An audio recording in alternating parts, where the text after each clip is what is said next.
ሶስተኛው ሳምንት ምኩራብ ይባላል።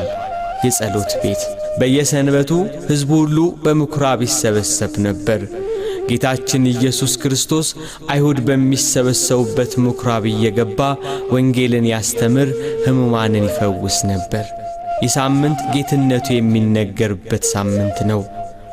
ጌታችን ኢየሱስ ክርስቶስ በምኩራብ ገብቶ በቤተ መቅደስ የሚሸጡትንና የሚለውጡትን አባሮ ቤቴ የጸሎት ቤት ትባላለች ብሎ የቤቱን ክብር የእርሱን ጌትነት የገለጸበት ዕለት ናት ምኩራብ። አቤቱ ጌታ ሆይ ዛሬም አለንጋህን ያዝና መቅደስህን አጽዳ።